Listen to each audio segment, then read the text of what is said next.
of Sodor had many visitors, and Sir Topham Hatt had scheduled more trains.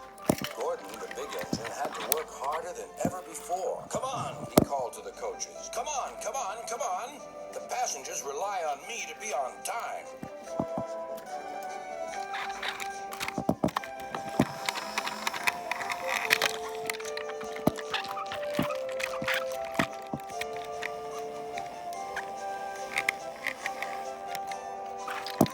Whenever Gordon finished one journey, it was time for another to begin. "Never mind," he puffed. "I like a long run to stretch my wheel."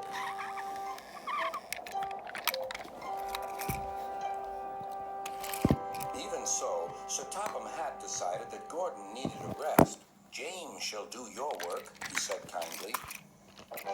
James was delighted. He liked to show off his smart red paint and was determined to be as fast as Gordon.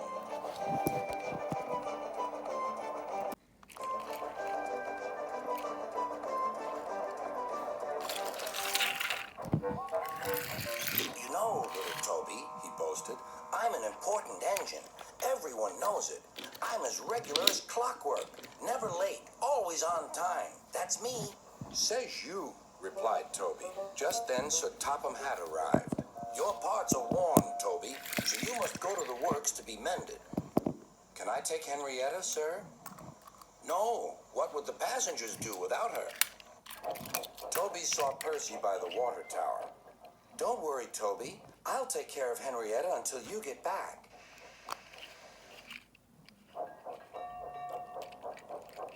Soon Toby was out on the main line. He clanked as he trundled along. He's a little engine with small wheels. His tanks don't hold much water. He had come a long way and began to feel thirsty. In the distance was a signal. "Good," he thought. "There's a station ahead. I can have a nice drink and a rest until James has passed." Toby was enjoying his drink when the signalman came up. He had never seen Toby before. Toby's driver tried to explain, but the new signalman wouldn't listen. "We must clear the line for James with the express. You'll have to get more water at the next station."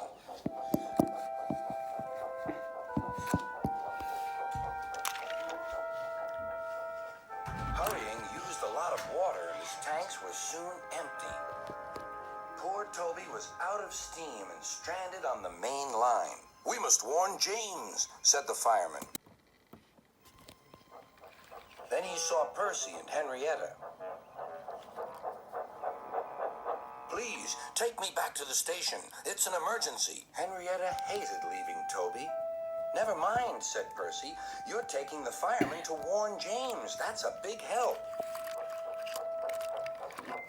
Henrietta felt much better. James was fuming when he heard the news. "I'm going to be late." "My fault," said the signalman. "I didn't understand about Toby." "Now, James," said his driver, "you'll have to push Toby."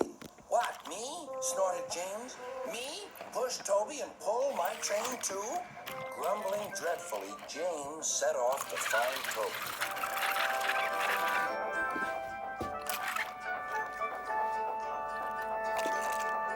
He came up behind Toby and gave him a bump. "Get on, you." For Trouble. James had to work very hard.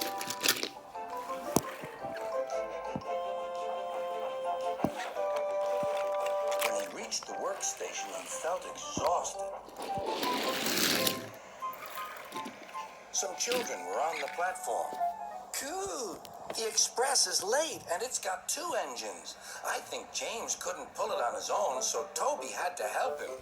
"Never mind, James," whispered Toby. "They're only joking." "Huh," said James. Toby just smiled.